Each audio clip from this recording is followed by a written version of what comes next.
There you go. Okay, well, we are back with Julie Ireland of Julee Ireland Homes, and we asked a lot of you, what are your biggest design questions, maybe problems, things that you have in the house, whether it's painting, plumbing, lighting, a little bit of everything. So we got some feedback on Facebook. Are you ready to help out our viewers, Julie? I am ready. Okay, so the first one we have is Linda.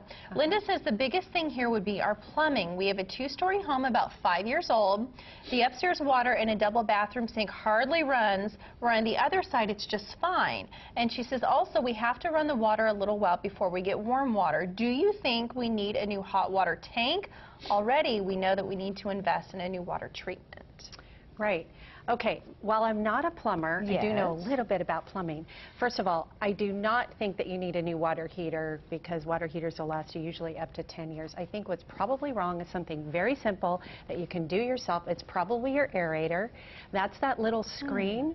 It's amazing what gets caught in those things. Yeah, all you have to do is unscrew that, actually, and a lot of calcium built up on that, so that could be the problem. Dip it in some CLR and... actually, white vinegar works really good. White vinegar works on everything, doesn't it? It really does. Yeah, you can get a little wire brush up there, too, because it might be some corrosion inside the faucet there. And then also check your supply lines underneath your sink, because that's where your supply lines are. Something could be up against it. Maybe if you've got your cabinets packed with a lot of items, something could be crimping that. You could have accidentally knocked the water valve slightly, so maybe the full water valve isn't turned on. So that's an easy fix. I want our water heater to go kablooey because I want to convert to a tankless one.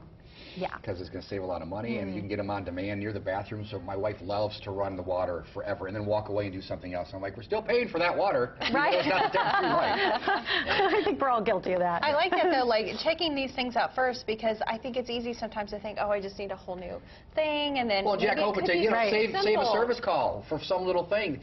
As a plumber, he's on our show quite a bit. He feels bad about a service call that didn't need to happen. So. Right. So maybe you could do yourself. Okay, next up, Mike says, getting started at doing it myself, finding a reputable, trustworthy contractor if hiring and, you know, trying to get all this work done.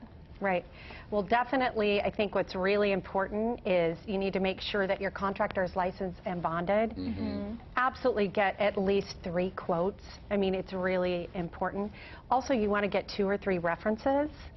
And you want to call on those references. There's a lot of people that have learned how to do tile or something and call themselves a contractor, but they're not really, right? So you really want to do your homework. And I will say too that the least expensive guy or gal is not always the best.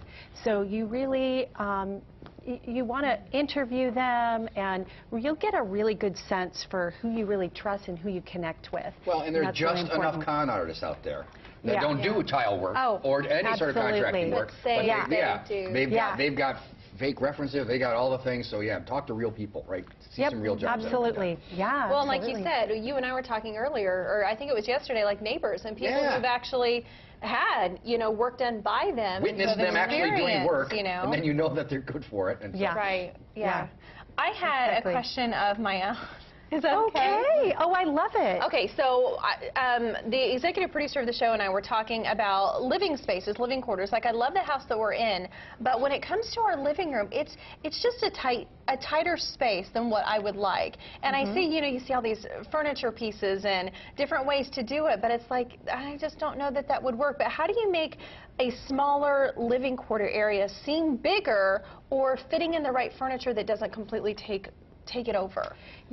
Actually, less furniture and some oversized furniture can actually make a small space appear, and definitely paint color too.